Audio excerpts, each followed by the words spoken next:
Dikala kita adalah sepasang luka yang saling melupa. Karya Hujan Mimpi dan I Love the Real World.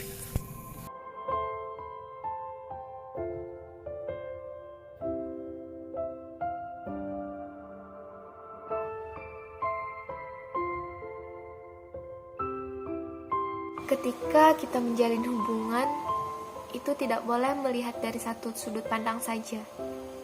Namun kita juga harus melihat sudut pandang dari si cewek dan juga si cowoknya. Jadi, untuk orang yang suka ngejudge atau menyalahkan sebuah hubungan, ketika akhirnya sebuah hubungan itu kandas, kita itu tahu gitu loh, apa sih alasan-alasan dari setiap personal sampai akhirnya seperti itu. Kenalin, aku Nur Aryani, aku mahasiswa semester 2 program studi ilmu keperawatan Fakultas Kedokteran Universitas Lambung Mangkurat. Di sini aku ingin mereview buku atau novel yang berjudul Kala. Nah, untuk penulis dari Kala ini ada dari Hujan Mimpi dan I Love the Real World atau Stephanie Bella dan Syahid Muhammad. Penerbitnya ini Gradient Media Tama. Untuk tahun terbitnya tahun 2017. Tebal bukunya ini sekitar 440 halaman. Jadi di sini aku ingin bercerita sedikit tentang kisah dari buku ini. Ini berkisah tentang dua orang manusia, yaitu Lara dan Saka. Mereka ini adalah orang yang dalam hidupnya itu sama-sama merasakan luka. Lara adalah seorang editor di suatu perusahaan penerbitan di kota Jakarta. Gemarnya itu suka menulis. Dan Saka adalah seorang freelance di kota Bandung, mempunyai hobi fotografi. Nah, dua orang ini kemudian dipertemukan dalam suatu skenario semesta, lalu berusaha untuk saling menyembuhkan, sebelum akhirnya sampai pada titik baru yang menitipkan sebuah kesadaran baru.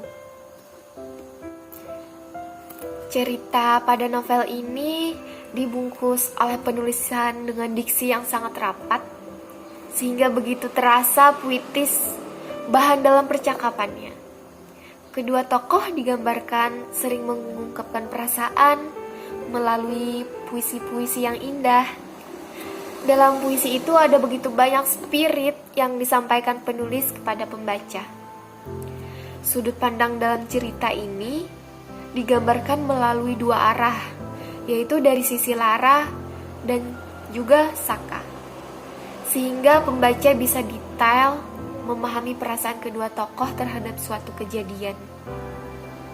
Tetapi kedua sudut pandang ini juga kadang-kadang menurutku terasa agak sia-sia, karena dari sudut pandang saja sudah terasa cukup tergambar bagaimana jika peristiwa tersebut dilihat dari sisi sebaliknya.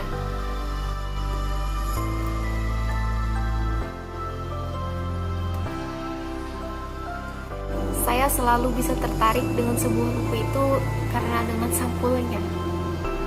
Dan buku ini termasuk salah satu yang bisa menarik saya dengan visual sampulnya.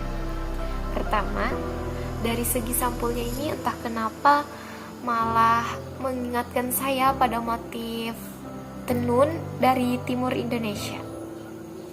Padahal gambar sampulnya berupa apa ya ini nyebutnya ya, berupa semacam bulu yang dengan motif berwarna-warni, bisa dilihat ya, pokoknya semacam itu, dan saya sangat suka. Sederhana bukan? Warna sampulnya yang hitam juga bikin saya semakin jatuh hati.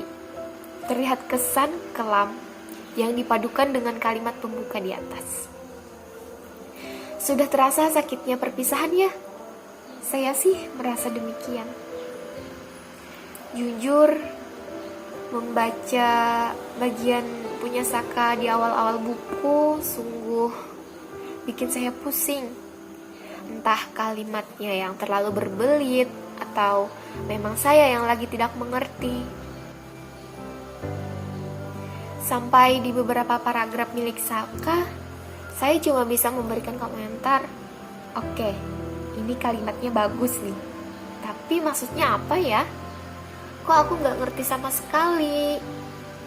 Berbeda ketika saya membaca bagian milik Clara yang kalimatnya mengalir, khas Kak Bella tentunya ya, yang menuliskannya dengan puitis, tapi tetap sederhana dan juga mudah untuk dinikmati. Saya lebih bisa memahami kalimat-kalimat yang diluncurkan oleh Lara dibanding punya si Saka. Tapi dari tengah cerita sampai ke akhir, saya sudah bisa menikmati bagian Saka secara keseluruhan. Kali ini kalimat-kalimat dan gaya bahasa tokoh Saka sudah bisa seimbang dengan tokoh Lara. Jadinya saya tuh lebih mudah meresapi dan menghayati alur cerita.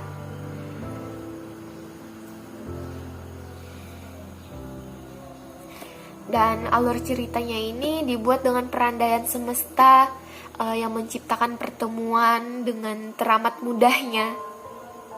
Mungkin benar bahwa Saka dan Lara adalah dua orang yang egois, yang saling mengisi kekosongan satu sama lain.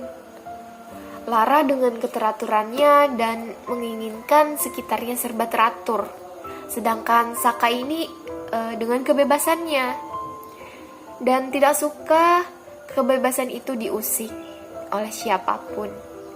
Secara realita, seharusnya mereka berdua ini enggak akan pernah bisa bersatu karena mereka punya dua prinsip yang berbeda dan enggak akan bisa lebur karena enggak ada yang mengalah. Relate ya.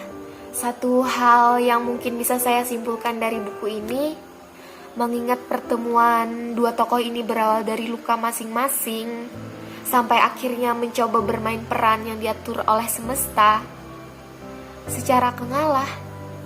Lagi-lagi kita akan berbicara tentang pemakluman, tentang pengorbanan ketika dua orang manusia berusaha menjalin hubungan di atas perbedaan yang ada.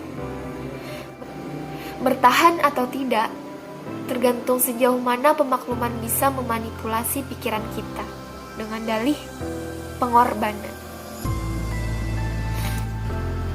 Enggak, saya enggak bilang itu enggak mungkin, tapi melihat realita berdasarkan pengalaman, semuanya akan serba sulit dan serba salah di banyak sisi.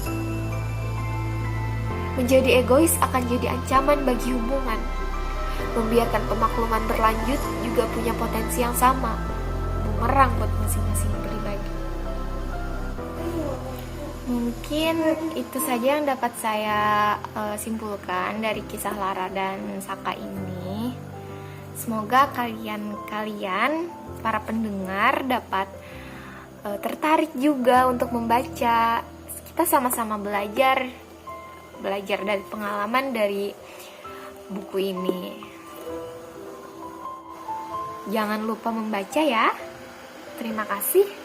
Saya tutup. Wassalamualaikum warahmatullahi wabarakatuh.